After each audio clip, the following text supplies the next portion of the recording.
الحمدللہ رب العالمین والصلاة والسلام علی النبی الامین وعلى آلہ الطاہرین واصحابہ الغر المیامین وعلى اتباعہ اجمعین اما بعد قال اللہ جل وعلا فی کتابہ العظیم كنتم خير أمة أخرجت للناس إلى آخر الآية.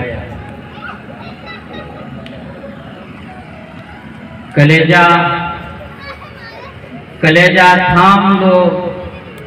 روداد غم ہم کو سنانے دو،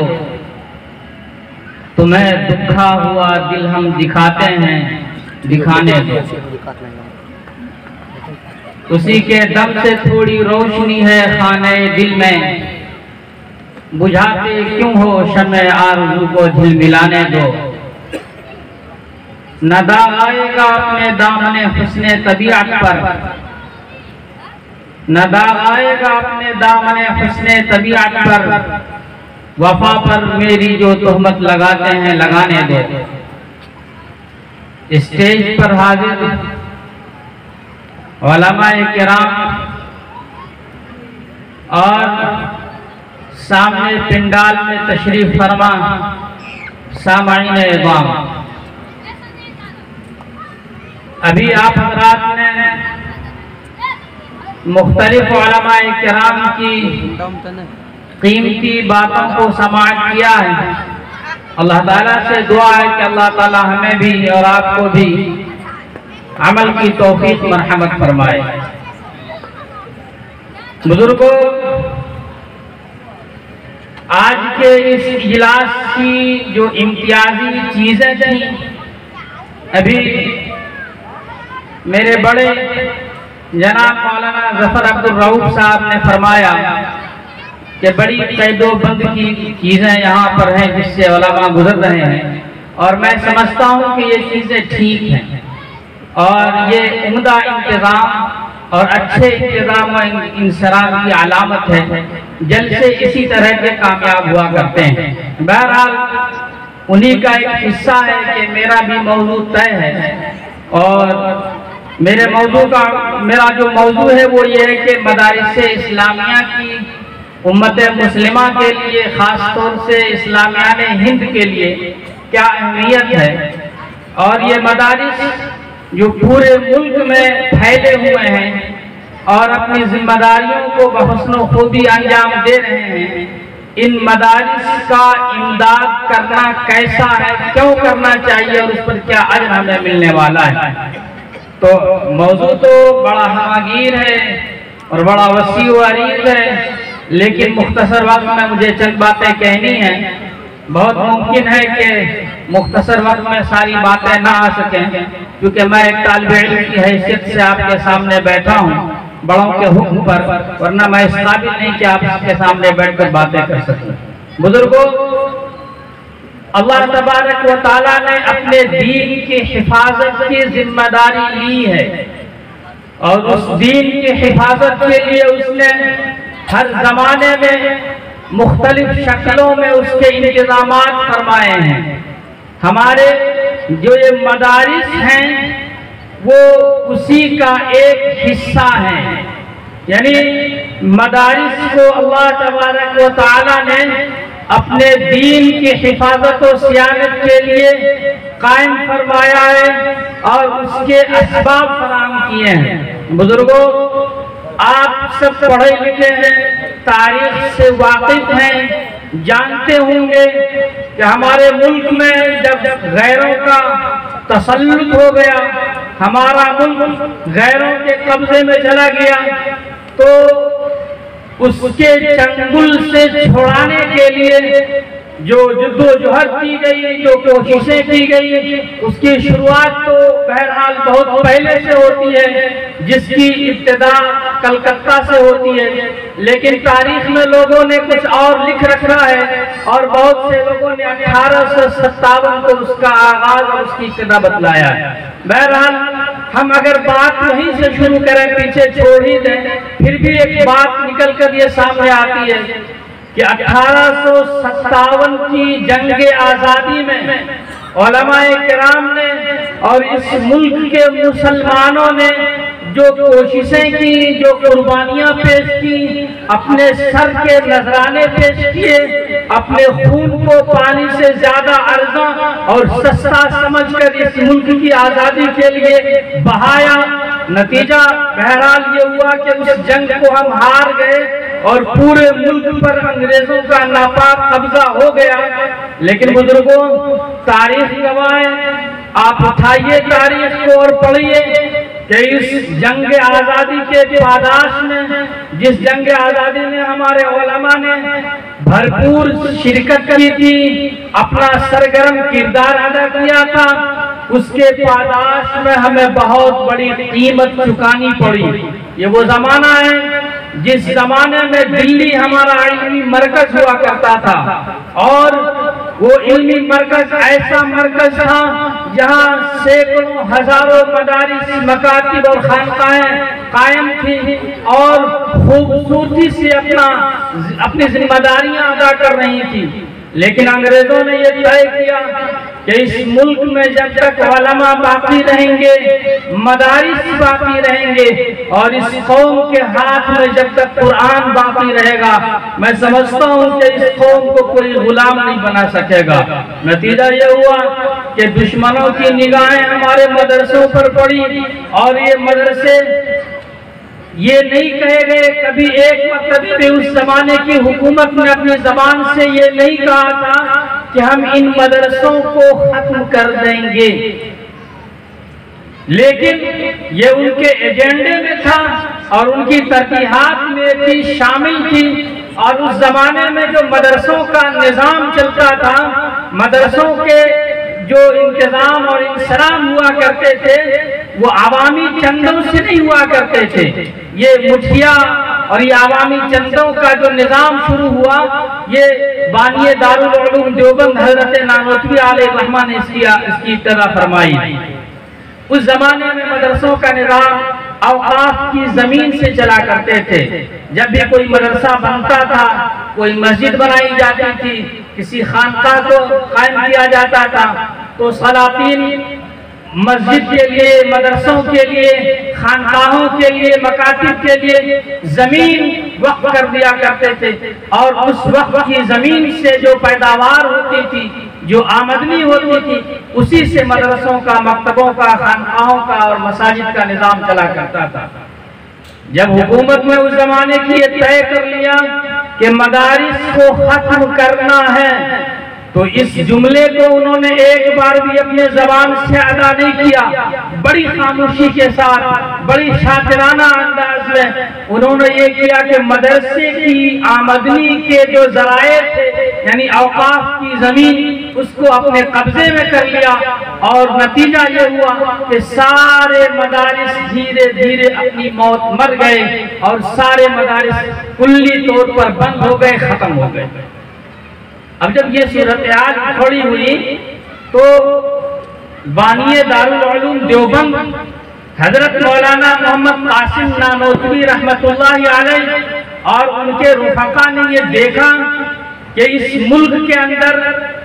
ہمارا مادی وجود جتنا زیادہ خطرے میں ہے،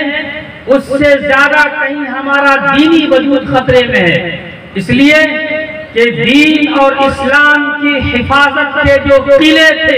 یعنی جو مدرسے تھے، جہاں دین کے سپاہی تیار کیے جاتے تھے، جہاں دین کے محافظین تیار کیے جاتے تھے، جہاں سنت نبوی پر عمل پیرا ہونے والے داعین پیدا کیے جاتے تھے، وہ مدرسے بند کر دیے گئے، وہ قلعے اجڑ گئے،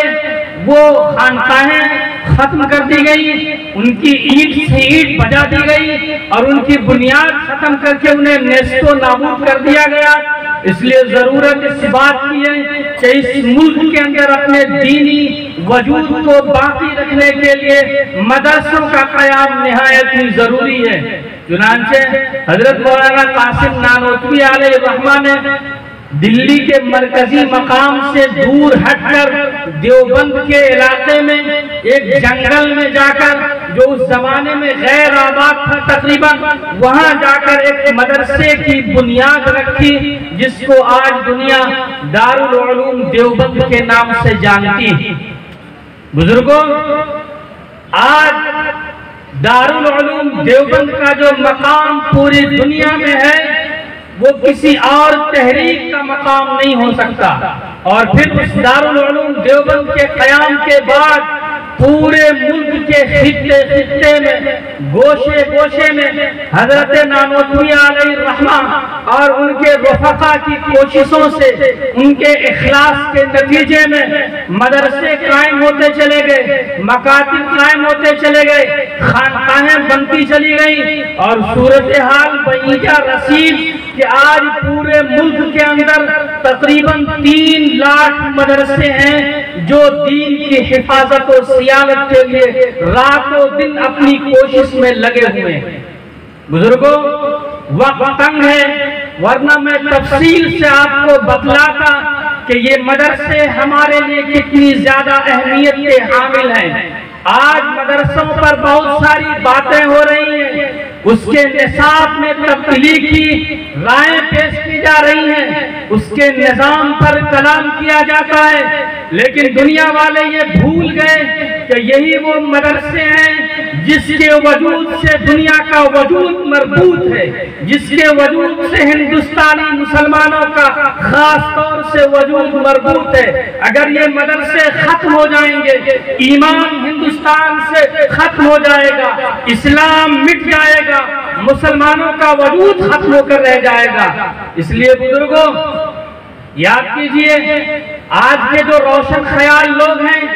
جو بہت زیادہ کوالیفیکیشن والے ہیں، بڑے ایجوکیٹڈ ہیں، جو بڑی بڑی ہائی کوالٹی کی تعلیم رکھتے ہیں، جو بہت اونچی اونچی سندیں رکھتے ہیں، جو گریجویٹ ہیں، پائلٹ ہیں، انجینئر ہیں، ڈاکٹرز ہیں، وکیل ہیں، ججز ہیں، جو اسکولز میں، کالجز میں، یونیورسٹیز میں تعلیم حاصل کرتے ہیں، ان کا یہ خیال ہے کہ مدرسوں کو دنیا سے مربوط کیا جائے، اور مدرسوں کے نصاب میں اور اس کے نظام میں ایسی تبدیلی لائی جائے کہ مدرسے کے فارغین فضلہ معاش سے جڑ جائیں، رزق سے جڑ جائیں، انہیں دنیا کی ترقی میسر آ جائے۔ یہ فرسودہ خیال ہے، یہ فرسودہ نظام ہے، یہ پرانا سسٹم ہے، یہ زمانے کے تقاضے کو پورا کر نہیں رہا ہے۔ یہ مدرسوں کے نظام پہ اور مدرسوں کے سسٹم پہ، مدرسوں کے سلیبس پہ ایک اعتراض ہوتا ہے۔ لیکن میں پوری ذمہ داری کے ساتھ علماء اسٹیج پر موجود ہیں، ان کے حوالے سے پورے اطمینان کے ساتھ یہ کہنا چاہتا ہوں کہ یہ رائے 100% غلط ہیں۔ یہ رائے ہمیں راستوں سے بھٹکانے کی رائے ہیں، ہمیں اپنے مقصد سے سرگشتہ کر دینے کی رائے ہیں۔ ہم کسی قیمت پر اپنے مدرسوں کے نظام میں، اپنے مدرسوں کے نصاب میں، اپنے مدرسے کے سسٹم میں کوئی تبدیلی نہیں لانا چاہتے ہیں۔ ہمارے مدرسے کا جو نظام ہے، وہ نصاب جو ہے بس ایک نصاب ہے، قرآن کی تعلیم اور حدیث کی تعلیم، یہی ہمارا مرکزی نصاب ہے، اور اس مرکزی نصاب کے علاوہ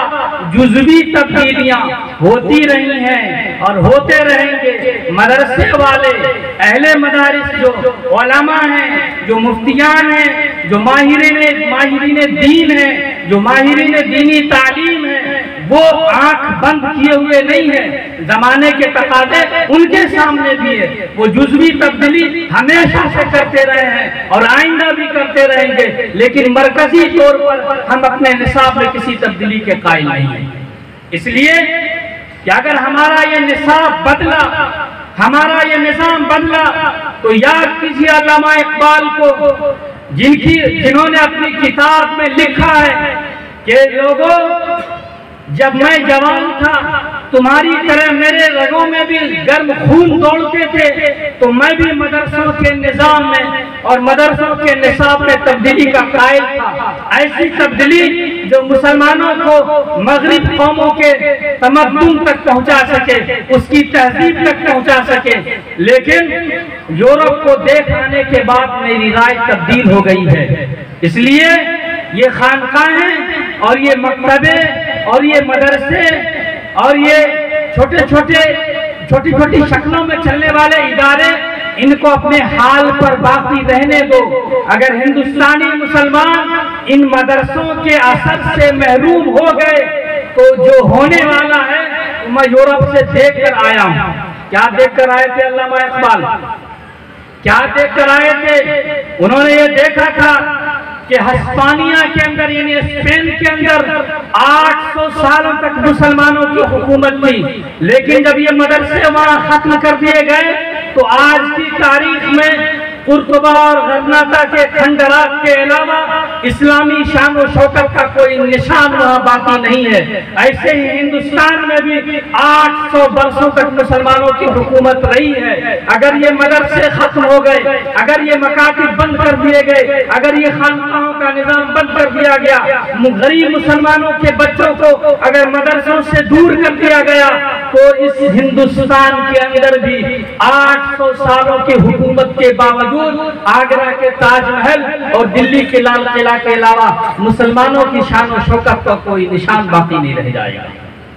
اس لیے ضرورت اس بات کی ہے کہ مدرسوں کو باقی رکھا جائے، اس کا بھرپور تعاون کیا جائے۔ یہ مدرسے اسلام کے قلعے ہیں، یہ ایمان کی اما جگہ ہیں، یہاں اسلام کے سپاہی تیار ہوتے ہیں۔ آپ کو سمجھنا ہوگا، اس کی اہمیت کو اپنے دل میں اتارنا ہوگا۔ یہ مدرسے صرف یہ نہیں ہے کہ یہاں پر قرآن کی تعلیم ہوتی ہے، حدیث کی تعلیم ہوتی ہے، بلکہ اس سے آگے بڑھیے، مدرسے کی اہمیت کو مزید اجاگر کیجیے۔ یہ مدرسے وہ ہیں جہاں انسان بنائے جاتے ہیں،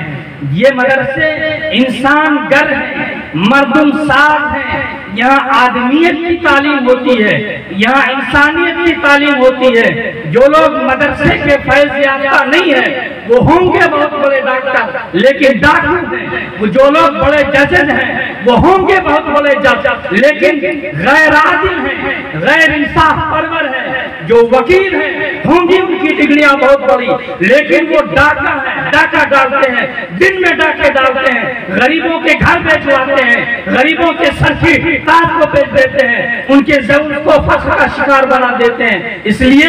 بڑی بڑی ڈگریاں والے، بڑے بڑے ڈگری ہولڈرز دنیا میں پھر رہے ہیں۔ آپ اگر ان کی نجی زندگی کا مطالعہ کیجئے تو آپ کو ان کی زندگی میں انسانیت کا فقدان نظر آئے گا۔ ڈاکٹر یہ چاہتا ہے کہ جو مریض آیا ہے اس سے لوٹ لوں، وکیل یہ چاہتا ہے کہ جو کینڈیڈیٹ ہمارے پاس آیا ہے اس کا گھر بھجوا دو، لیکن ہماری فیس بھی ہونی چاہیے۔ جج یہ چاہتا ہے 10-20 ہزار روپے مل جائے تو حق کے خلاف فیصلے کر دیں، اس لیے کہ یہ سارے ڈگری ہولڈر انسانیت سے خالی ہیں، دین کی زندگی میں نہیں ہے، اسلام سے دور ہے۔ اس لیے اسلام کا جو قلعہ مدرسہ ہے، اس مدرسے کی اہمیت کو جانیے، جو بچہ یہاں پڑھتا ہے اس کی اہمیت کو جانیے، جو تعلیم یہاں ہوتی ہے اس کی اہمیت کو سمجھیے۔ یہ انسان بناتے ہیں، یہ آدمی بناتے ہیں۔ جب پوری دنیا میں یہ صدا لگ رہی ہوگی کہ اخلاقیات مٹ گئی، انسانیت مر گئی، عزت پامال ہو چکی، یہ مدرسے کا بچہ اٹھے گا، یہ مکتب سامنے آئے گا، یہ صدا لگائے گا کہ نہیں، ابھی انسانیت زندہ ہے، ابھی عزت باقی ہے، ابھی اخلاقیات باقی ہے، ابھی اسلام کے اقدار باقی ہے، ابھی روایات زندہ ہے، ابھی مردم سازی کا کام زندہ ہے۔ اس لیے بزرگوں اس مدرسے کو باقی رکھیے۔ ہندوستان کے اندر جب تک یہ مدرسہ باقی ہے تب تک آپ باقی ہے۔ اگر یہ مدرسہ ختم ہو گیا آپ ختم ہو جائیں گے، آپ کا ایمان اٹھ جائے گا، آپ کا اسلام چھن جائے گا، آپ کی اخلاقیات اٹھ جائے گی، آپ کے اندر جو انسانیت ہے وہ انسانیت مر جائے گی۔ اس لیے انسانیت کو زندہ رکھنے کے لیے ضرورت ہے کہ ان مدرسوں کو باقی رکھیے، ان مدرسوں کو باقی رکھیے۔ مدرسے جو چل رہے ہیں آپ کیا سمجھتے ہیں کہ بس ایک مکتب ہے، بس ایک مدرسہ ہے، صبح کھلتا ہے شام کو بند ہو جاتا ہے، مغرب بعد کچھ تعلیم ہو جاتی ہے اور بس؟ نہیں، ایسا نہیں ہے۔ اس کو چھٹی نہ ملی جس نے سبق یاد کیا۔ ہم نے اپنے نبی کے مشن کو سمجھا ہے، ہمیں اپنے نبی کا دیا ہوا سبق یاد ہے۔ مدرسے میں جو علماء کام کر رہے ہیں انہیں اپنے نبی کا دیا ہوا سبق یاد ہے، اس لیے ان علماء کی چھٹی نہیں ہے۔ اس لیے کہ مدرسہ جو ہے وہ مدرسے کا ایک سرا نبوت محمدی سے جڑا ہوا ہے اور اس مدرسے کا دوسرا سرا انسانی زندگی سے جڑا ہوا ہے، اور انسانی زندگی کے تغیرات بے شمار ہیں، تغیرات کی تعداد نہیں ہے، تقاضے بے شمار، زندگی کی تبدیلیاں بے شمار، زندگی کی ضرورتیں بے شمار، لامحدود، اور زندگی رکنے کا نام نہیں ہے، تھمنے کا نام نہیں ہے، ٹھہرنے کا نام نہیں ہے۔ زندگی اگر آرام کرنے لگ جائے تو اس کو موت کا نام دیتے ہیں، اور یہ مدرسے زندگی سے جڑے ہوئے ہیں، یہ زندگی کی قیادت کے لیے برپا کیے گئے ہیں، یہ انسانی زندگی کی رہنمائی کا ذمہ لیا ہے۔ یہ مدرسے، یہ مکتب، یہ انسانی زندگی کی رہنمائی کا فریضہ انجام دے رہے ہیں۔ اس نے آگے بڑھ کر اس ذمہ داری کو قبول کیا ہے، اس لیے مدرسے کی چھٹی نہیں ہے، اہل مدارس کی چھٹی نہیں ہے۔ اگر یہ چھٹی پر چلے جائیں، اگر یہ آرام کرنے لگ جائیں تو پوری دنیا کی انسانیت مر جائے گی، اور دنیا کا انتہا ہو جائے گا، دنیا کا زوال آ جائے گا، دنیا ختم ہو جائے گی، اللہ اس نظام کو درہم برہم کر دے گا۔ اس لیے یہ مدرسے ہمارے وجود کا سب سے بڑا ذمہ دار ہے، ضامن ہے، اس کی حفاظت کرنا ہماری ذمہ داری ہے۔ بزرگوں،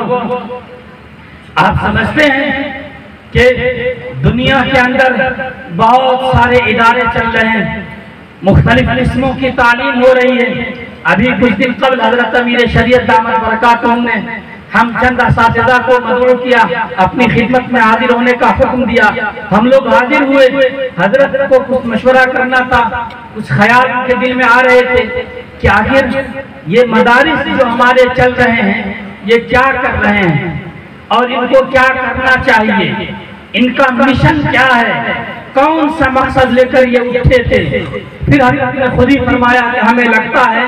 کہ ہمارے مدرسے اور ہم جو کام کر رہے ہیں وہ بیج سے کر رہے ہیں۔ بیج سے کا مطلب یہ تھا کہ ان مدرسوں کی جو نشأت ثانیہ ہے، یعنی دارالعلوم دیوبند کے قیام کے بعد سے جو مدرسے قائم ہوئے ہیں ہندوستان کے اندر، بر صغیر کے اندر، ان مدرسوں کا مشن یہ ہے کہ ہم دین کو محفوظ کر لیں، دین کی حفاظت کریں، اس کی نشر و اشاعت کریں۔ حضرت کا فرمانا یہ تھا کہ یہ کام بیج سے شروع ہو رہا ہے۔ ابتدا وہاں سے ہے کہ اللہ کے رسول صلی اللہ علیہ وسلم جس مشن کو لے کر زمین پر برپا کیے گئے تھے، اور اللہ تبارک و تعالیٰ نے جس افراد کو، جن مومنین کو اپنا نائب اور اسسٹنٹ بنا کر زمین پر برپا کیا تھا، یعنی دنیا کی قیادت کا فریضہ دے کر جنہیں زمین پر بھیجا تھا، دنیا کی قیادت کرنے والے افراد کیسے تیار ہوں گے، اس پر غور کرنا ہے۔ آپ ذرا سوچئے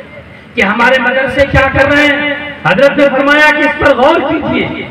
اس پر غور کیجئے کہ وہ افراد جو دنیا کے ہر میدان میں فٹ ہو جائیں، جیسی ذمہ داری آئے اس ذمہ داری کو نبھانے والے بن جائیں۔ میدان کارزار ہو تو ایک نمبر کے سپاہی ہو، مسجد میں ہو تو ایک نمبر کے عبادت گزار ہو، گھر میں ہو تو ان کے اخلاق سب سے اعلیٰ ہو، معاشرے میں ہو تو اپنی معاشرت کی ذمہ داریوں کو سمجھتے ہو، جب جس میدان میں ہو اس میدان کی ذمہ داریوں کو سمجھتے ہو اور اس کو ادا کرنے کی پوری صلاحیت رکھتے ہو۔ ایسے افراد تیار کرنا ہمارا مقصد ہونا چاہیے، مدارس کا مقصد ہونا چاہیے۔ ہمارے مدارس اس سمت میں کام کر رہے ہیں، ان کو کن پر غور کرنا ہے، اور اگر کر رہے ہیں تو ہمارا کردار اس میں کیا ادا ہو رہا ہے، ہم کتنا کام کر پا رہے ہیں، اس پر غور و فکر کرنی چاہیے۔ بزرگوں، آپ ذرا تصور کیجئے کہ اللہ تبارک و تعالیٰ نے جو نظام، جو مشن، جو حکومت کا نظام، جو خلافت کا نظام اپنے نبی علیہ السلام کو دیا اور ان کے ذریعے سے اس امت کے سپرد کیا، آپ کو بتائیں کہ اس مدرسے نے ایسا انقلاب دنیا میں برپا کیا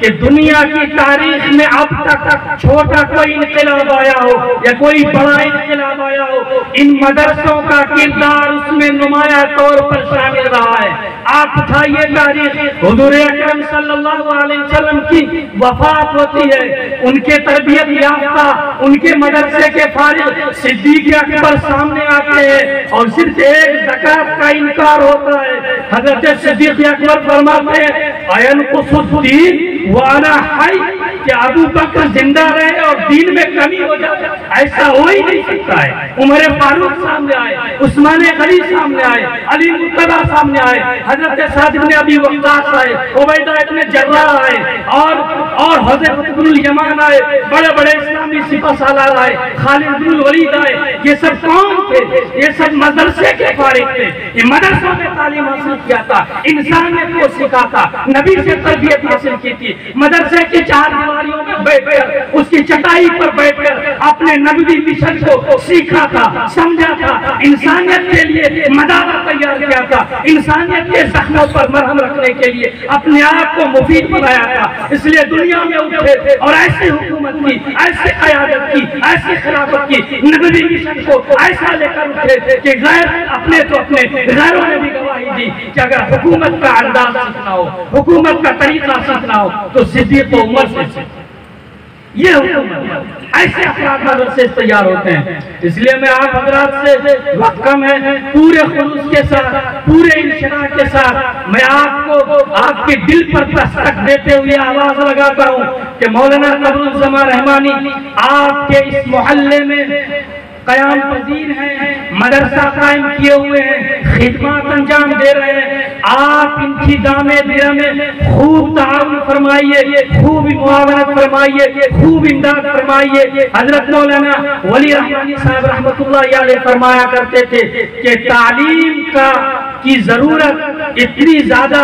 ہے مسلمانوں کے لیے، ہندی مسلمانوں کے لیے، اور خاص طور سے مدرسوں کا قیام اور اس کی بقا اتنی زیادہ اہم ہے ہندوستانی مسلمانوں کے لیے کہ اگر 2 وقت بھوکا رہنا پڑ جائے تو رہ جائیں یہاں کے مسلمان، لیکن مدرسے کی معاونت ضرور فرمائیں، مدرسے کا تعاون ضرور فرمائیں۔ اتنی زیادہ اہمیت اس کی ہماری زندگی میں ہے اور ہونی چاہیے۔ اللہ تعالیٰ سے دعا کیجئے کہ اللہ تعالیٰ ہمیں آپ کو کہنے سننے سے زیادہ عمل کی توفیق مرحمت فرمائے۔ وآخر دعوانا الحمدللہ رب العالمین۔